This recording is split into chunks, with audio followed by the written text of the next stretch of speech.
Αγαπητοί συνάδελφοι, εκ μέρους των μελών του Διοικητικού Συμβουλίου της Πανελληνίου Ενώσεως Εφέδρων Διάρχων Εμπορικού Ναυτικού και εγώ προσωπικά σας καλωσορίζω στη σημερινή μας γιορταστική εκδήλωση, πανηγυρική εκδήλωση της κοπής της πρωτοχρονιάτικης πίτας μας. Εύχομαι καλή χρονιά, υγεία σε εσάς και τις οικογένειες σας. Θέλω να σας γνωρίσω ότι μετά την παρέτηση του Γενικού Γραμματέα κ. Μαρτή και κατόπιν ομοφών αποφάσεως των μελών του Διοικητικού Συμβουλίου της Ένωσης μας, ανέλαβα νέος Γενικός Γραμματέας πριν από 2 μέρες. Συνάδελφοι, να είστε βέβαιοι ότι κατά το χρονικό διάστημα που θα εκτελώ τα καθήκοντα του Γενικού Γραμματέα, ανιδιοτελώς, τόσο εγώ όσο και όλα τα μέλη του Διοικητικού Συμβουλίου, θα καταβάλουμε κάθε δυνατή ανθρώπινη προσπάθεια για την επίλυση δικαίων αιτημάτων μας, όπως το συνταξιοδοτικό, το επικουρικό, 13ος και 14ος μισθός, ΝΑΤ 20, που δυστυχώς όχι μόνο δεν πραγματοποιήθηκαν, αλλά και δεν καταβλήθηκαν οι προβλεπόμενες από τον νόμο 3075 του 2000 αναπροσαρμογές. Και υποστήκαμε κατά το διάστημα των 2 τελευταίων χρόνων πολύ εξευτελιστικές μειώσεις.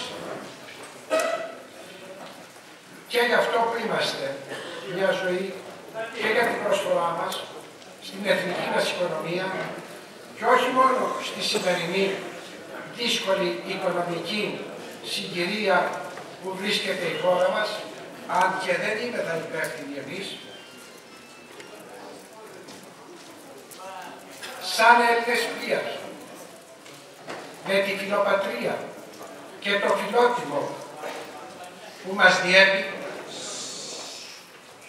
να βοηθήσουμε την πατρίδα μας με την οικονομική μας προσφορά, όχι όμως πέρα του δυνατού.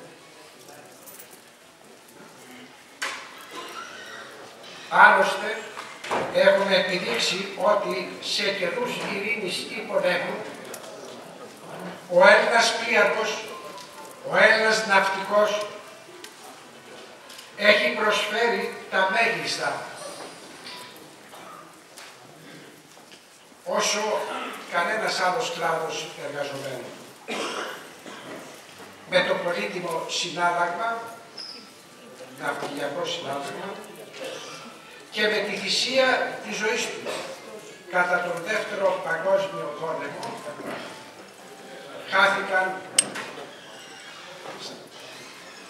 στους ωκεανούς και στις θάλασσες γενικά 2.500 Έλληνες ναυτικοί. Έχουμε λοιπόν το δικαίωμα να ζητάμε από την πολιτεία, από τους κρατούντες, καλύτερη μεταχείριση και προσοχή. Κρίνω ότι με την ίδρυση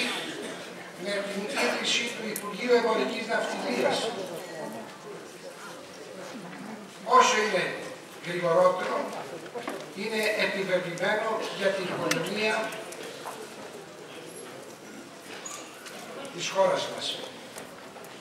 Ο ουσιαστικός πυλώνας που μπορεί να στηρίξει την οικονομία της χώρας, της Ελλάδας μας, είναι η μεγάλη ελληνική εμπορική ναυτιλία.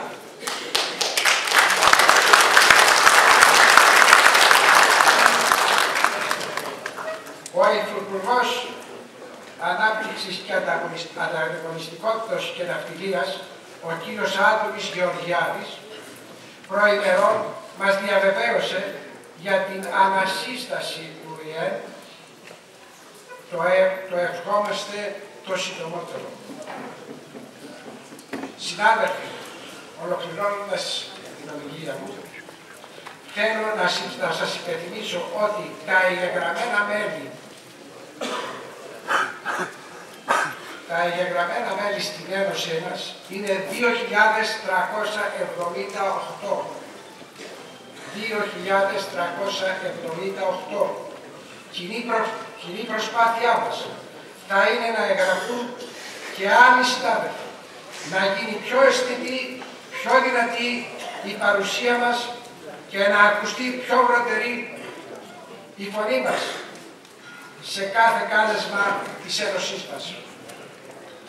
Πιστεύω ότι όλοι μαζί, ενωμένοι και αδελφωμένοι, με την καλή συνεργασία και όλων των άλλων ναυτικών σωματείων, μπορούμε να επιτύχουμε ένα καλύτερο αύριο. Ευχαριστώ όλους σας για την προσοχή σας. Σας ευχαριστώ.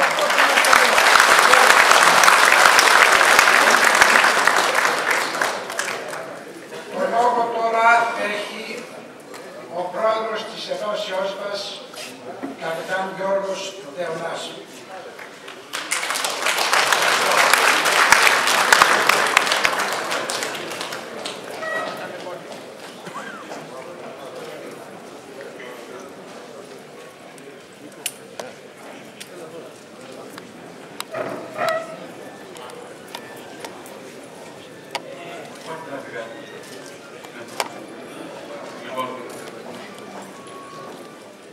Είμαι πολύ ευχαριστημένος. Δηλαδή, δεν μπορώ να εκφράσω με λόγια την ευχαρίστησή μου βλέποντας τις χώρες εδώ. Ωραία. Έχω την ευχαρίστηση να σας καλωσορίσω. Είναι κάτι το οποίο νομίζω είναι εξαιρετικά ενδιαφέρον. Νομίζω ότι είναι και η πρώτη φορά που μας καλύπτει ένα κανάλι, το Αντένα, και το ευχαριστούμε. Έχω πληροφορία ότι σε 2 λεπτά έρχεται ο Υπουργός. Ο Υπουργός της Ναυτιλίας που έχουμε, και θα ήθελα να ακούσει τον λόγο, ο οποίος νομίζω ότι τον ενδιαφέρει ιδιαίτερα, μια και χειρίζεται τα θέματά μας. Γι' αυτό ξεκινάω φτάνοντας το 1 λεπτού σιγή και εν συνεχεία στον κύριο λόγο.